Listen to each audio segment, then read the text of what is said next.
जय जोहर दोस्तों, मैं पुष्पेंद्र रावत। आज की इस नए वीडियो में आपका स्वागत है। मलक्षों का मर्दन करो कालिका माए, मूंद मुख दंडिन को चुगली को चबाई खाए। खूंद डार दुष्टन को शत्रु संघारिका, कालिका भवानी माए अरज हमारी सुन ले। डार मुंडमाल गरे खड़ग कर धार ले।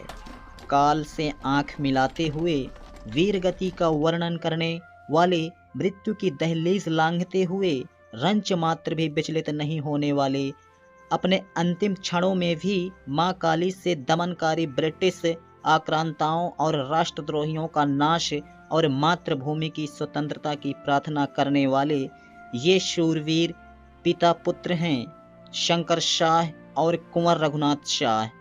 ये महान बलिदानी आदिवासी गौड़ राजवंश की परम प्रतापी सामग्री रानी दुर्गावती के वंशज थे और उसी दरवाजे के उत्तराधिकारी से युक्त 16वीं से 18वीं शताब्दी तक देश के मध्य भाग में फैला हुआ था।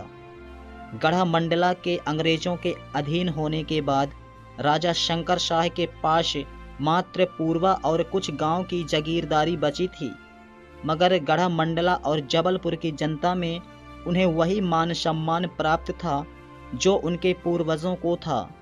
देश के हर राज्य और रियासत पर अवैध रूप से अधिकार करने के लिए अंग्रेज अत्याचारों की पराकाष्ठा पार कर रहे थे। राजा शंकर शाह और कुंवर रघुनाथ शाह इन सभी घटनाओं से बेहद आहत थे।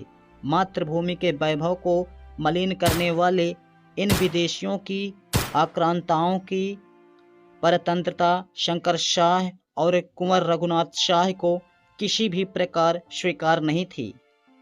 शंकर शाह और रघुनाथ शाह अच्छे कवि भी थे और अपने भीतर सुलगती क्रांति की ज्वाला को लोगों तक पहुंचाने के लिए दोनों ने कविता का सहारा लिया और क्रांति की यह आग जबलपुर में तैनात 52वीं अंग्रेज रेजिमेंट तक जा पहुंची और रेजिमेंट के कई भारतीय सैनिक अंग्रेजों के विरुद्ध विद्रोह से सुलगने लगे।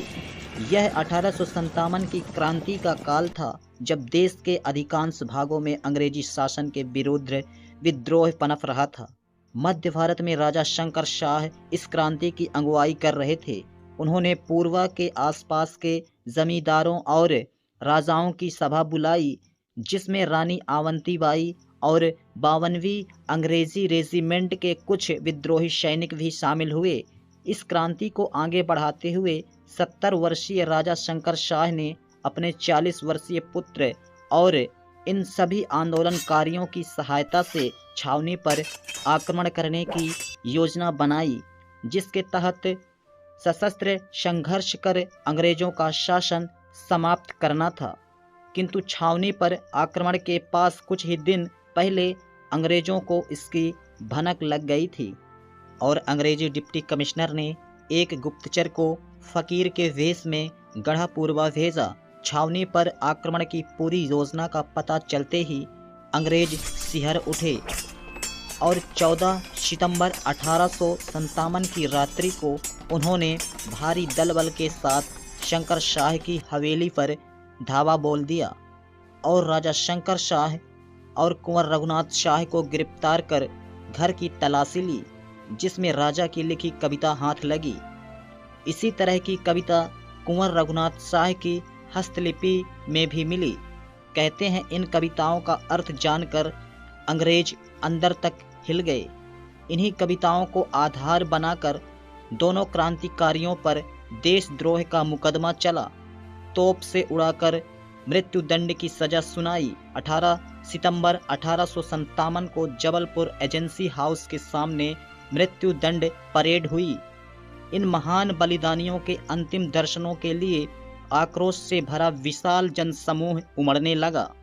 मां काली की प्रार्थना करते राजा शंकर शाह और कुंवर रघुनाथ शाह के चेहरों पर भय नहीं था, बल्कि शांति और दृढ़ता थी। तोप के मुंह पर बंधे शूरवीर राजा और राजकुमार के चेहरों के बलिदानी तेज और गर्व से तने सीने के आगे आताताई अंग्रेजों के मन कांप रहे थे। घबराए अंग्रेजों ने तोप चलाने का इशारा किया। तोप के धमाके के बाद राजा शंकर शाह और कुंवर रघुनाथ शाह के शरीर छत विक्षित हो गए।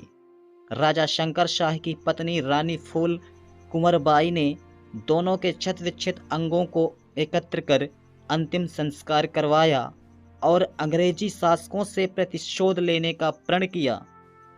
इन महान आत्माओं के बलिदान से उपजे 52वीं रेजिमेंट से होते हुए दमोह, नरसिंहपुर, सिवनी और रामगढ़ तक फैल गई।